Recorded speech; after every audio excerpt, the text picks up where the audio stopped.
안녕하세요. 브레이카입니다. 최근 금 가격이 또다시 역사상 최고가를 경신했는데요. 요즘 주위에 보면 야 무조건 1만 달러 간다? 아니야 2만 달러 간다니까 이런 말까지 나오고 있더라고요. 그런데 재밌는 건 재료는 지금 역대급으로 강한 데 비해서 차트는 약간 불안한 형태를 만들고 있다는 거예요. 과거 금이 가장 많은 개인 투자자들을 힘들게 했던 구간, 바로 대세 상승의 중후반부에서 자주 나왔던 위험한 모습이 보이고 있어요. 그래서 오늘 영상에서는 금이 왜 아직 끝났다고 말할 수 없는지, 동시에 지금 자리가 왜 조심해야 될 구간인지, 그리고 이 상황을 어떻게 판단하면 좋을지 재료와 차트 기준으로 아주 명확하게 정리해 드릴게요.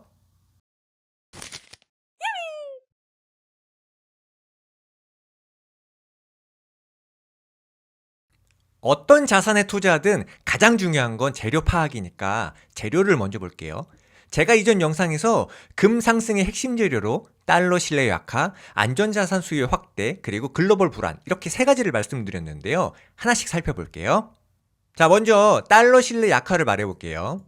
자, 이건 단순하게 달러가 약해진다 이런 얘기가 아니라 달러를 믿고 오래 들고 있어도 괜찮아? 이거에 대한 문제거든요. 대표적으로 여기 달러 인덱스가 있는데요. 2022년에 고점을 만들고 점점 내려오는 흐름이에요. 역사적으로 보면 달러 인덱스가 고점에서 꺾이기 시작하면 금은 추세상 상승하는 경우가 많았어요. 그리고 글로벌 외환 보유고에서 달러 비중은 점점 줄어든 게 보이시죠? 그리고 미국의 국가 신용 등급 역시 계속 낮아지고 있어요. 그래서 지금은 달러 인덱스가 반등을 한다고 해도 금 가격이 예전처럼 크게 밀리지 않는 구조가 만들어지고 있어요. 여기에 최근 중요한 재료가 하나 추가됐는데요. 미국 연방검찰이 파월 연준 의장한테 대배심 소환장이라는 걸 발부했다는 뉴스예요. 명분은 리모델링 비용 문제와 허위 증언 의혹인데요. 시장은 이걸 금리 인하 압박을 위한 정치적인 개입으로 해석을 했고요. 파월 의장도 연준 독립성에 대해서 전례 없는 위협이라고 강하게 반발을 했어요. 이 뉴스 이후에 금과 은은 강하게 반등을 했고요. 달러는 오히려 힘을 받지 못했어요. 그래서 이거는 단순한 뉴스가 아니라 통화 정책에 대한 신뢰 자체가 흔들리는 신호로 봐야 돼요. 자, 두 번째는 안전자산 수요 확대인데요. 이번 사이클에서 과거와 가장 다른 점이 바로 중앙은행 수요예요. 중앙은행들이 2022년 이후에 월 평균 60에서 80톤 수준의 순매수를 계속 이어오고 있거든요. 이 수요는 단기 차익 목적이 아니라 통화 분산, 달러 의존도 축소, 그리고 지정학적 리스크 대응이 목적이기 때문에 가격이 올라도 쉽게 팔지를 못하는 수요예요. 그리고 중앙은행 설문 결과를 봐도 95% 이상이 향후 12개월 글로벌 금 보유량 증가를 예상했고요. 40% 이상은 자국 보유량도 직접 늘리겠다고 답을 했어요. 그래서 지금 금 시장은 가격이 올라도 쉽게 밀리지가 않는 구조가 만들어지고 있는 거예요. 자, 마지막으로 글로벌 불안인데요. 중동 리스크, 그리고 이란 내 체제 불안 가능성까지 겹치면서 시장이 최악의 시나리오 확률을 조금씩 높이고 있어요. 그래서 정리를 해보면 지금 금은 새로운 재료가 생겨서 오르기보다는 기존에 쌓인 불신과 불안, 이런 것들이 누적되는 상황이에요. 그래서 이제 우리가 확인해야 될 부분은 이 강한 재료들이 차트상에서는 어느 자리에 반영되어 있는지 이걸 봐야 돼요. 그럼 여러분한테 질문 하나 드려볼게요. 차트라는 건 어떻게 봐야 될까요? 중요한 건 기준은 두 대, 상황에 맞게 유연하게 보는 거거든요. 2000년대처럼 시스템 신뢰가 잘 유지된 시장에서는 차트의 일반적인 패턴이 비교적 잘 작동을 했고요.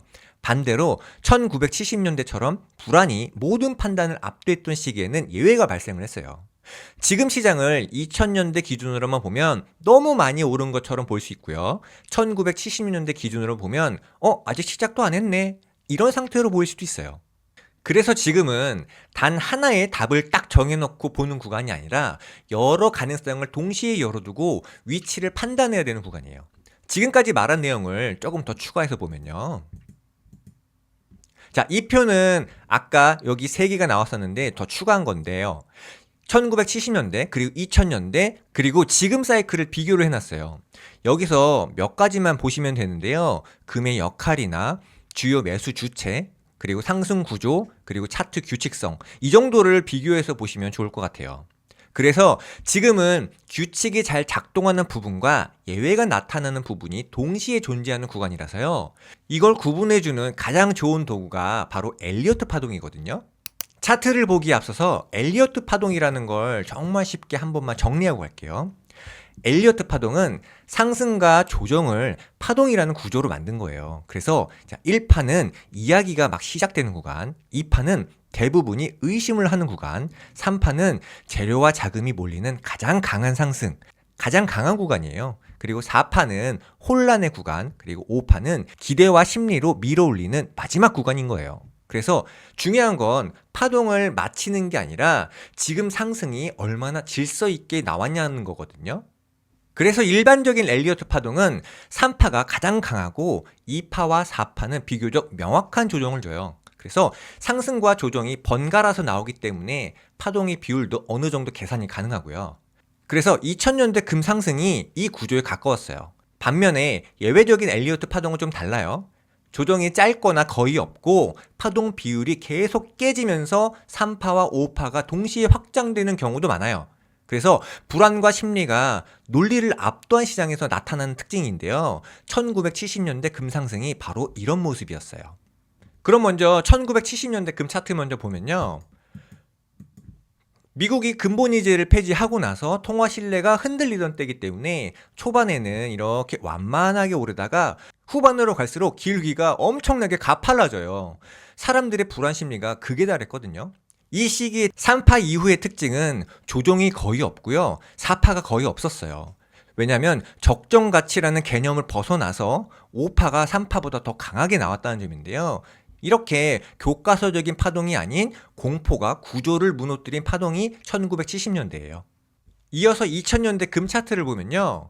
IT 버블 붕괴 그리고 금융위기 같은 충격은 있었는데요. 화폐 시스템 자체에 대한 신뢰는 유지가 됐던 시기예요. 그래서 1파와 2파는 비교적 명확하게 나왔고요. 3파가 나왔는데 금융위기로 끊겨버리고 나서 바로 4파 조정을 거쳐서 5파에서는 유동성 기반의 큰 슈팅으로 마무리가 됐어요. 이게 바로 많은 투자자분들이 금 차트는 원래 이렇게 움직여 라고 기억하고 있는 기준이거든요. 지금 시장을 이 기준 하나로만 해석하면 위험하다는 거예요. 그럼 이제 현재 차트를 볼게요. 초반 상승은 비교적 질서 있게 1파와 2파가 나왔는데요. 대신에 시간이 갈수록 점점 조정은 짧아지고 재료가 누적이 되면서 상승이 점점 가팔라지고 있어요. 특히 최근 구간을 보면요. 3파 상단에서 상승 쐐기형 패턴이 만들어지고 있는데요. 고점은 높아지지만 상승 속도가 둔화되는 변곡이 자주 나오는 형태예요. 그래서 지금은 조만간 나타날 변곡에 대비를 해야 되는 자리예요. 이제 가장 현실적인 얘기를 해볼 텐데요. 많은 분들이 지금 이 영상을 보시면서 이런 생각을 하실 것 같아요. 아니 그래서 지금 더 간다는 거야? 아니면 여기서 끝이라는 거야? 근데 제가 솔직하게 말씀드리면 지금 구간은 방향을 단정하는 게 아니라 판단과 대응의 구간이거든요. 그래서 오늘은 금이 무조건 오른다, 내린다 이걸 말하기보다는 지금 이 자리에 왔을 때 시장이 어떤 신호를 주는지 그리고 우리는 그 신호에 어떻게 대응해 왔는지를 먼저 보여드릴게요.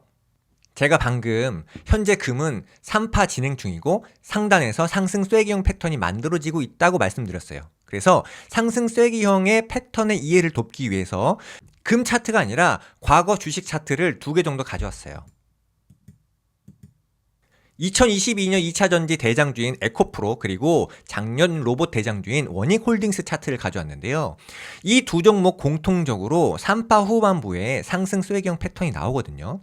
이건 에코프로 차트인데요. 3파에서 여기 상승 쐐기형 패턴이 출현을 하고 거래량으로 저항을 뚫어버리니까 추가 상승이 나왔어요. 하지만 얼마 안 있다가 바로 큰 조정이 들어왔죠. 그래서 거래량으로 돌파하면 추가 상승이 조금 더 나오고 나서 조정 4파가 나오고요. 약간 다른 케이스인 원익홀딩스도 한번 볼게요. 원익홀딩스도 3파 상승을 하다가 상승 쐐기형 패턴이 나왔어요. 그런데 거래량이 없으니까 이렇게 약간 올랐다가 바로 4파가 나왔어요. 그럼 다시 금 차트로 돌아와서 현재 상황을 보면요.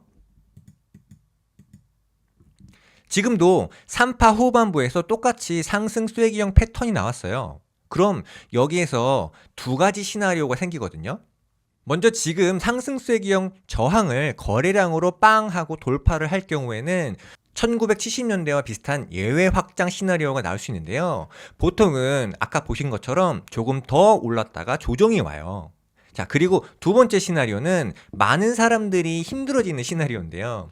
3파 상단에서 아까 보셨겠지만 상승세 기형이 완성이 되는데 거래량 없이 패턴의 여기 지지 구간을 깨고 내려가는 경우에요.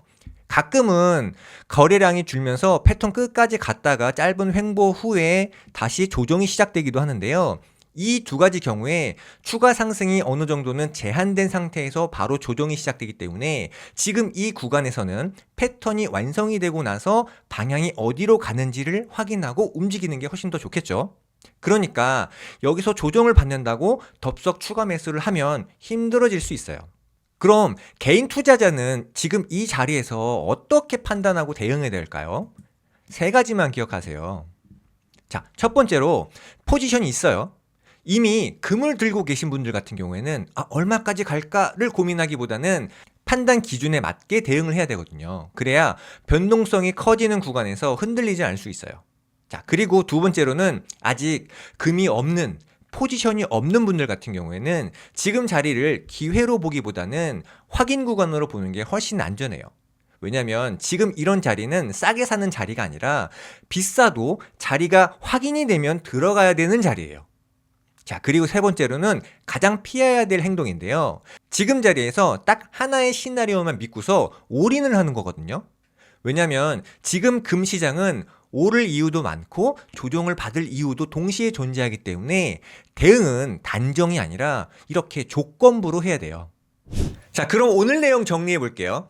지금 금 가격은 재료만 놓고 보면 아직 끝났다고 말하기는 어려운 상황이에요. 하지만 차트는 이미 사이클 중후반부에 아주 민감한 구간에 들어와 있고요. 그래서 지금 자리는 무조건 더 간다, 이것도 아니고 여기가 꼭지다, 이것도 아니에요. 대신 지금은 확신의 구간이 아니라 판단과 대응의 구간이에요. 이런 자리에서는 얼마를 더 벌 수 있느냐, 이거보다는 어떤 시나리오가 나와도 흔들리지 않고 대응할 수 있느냐, 이게 훨씬 중요해요. 다음 영상에서는 은이 지금 사이클에서 어디에 와 있는지를 오늘과 같은 기준으로 정리해 볼게요. 지금처럼 예외가 나올 수 있는 시장일수록 자주 점검하고 짧게 확인하는 게 정말 중요하거든요. 오늘 영상이 도움이 되셨다면 구독과 좋아요 부탁드릴게요. 이상 브레이크였습니다.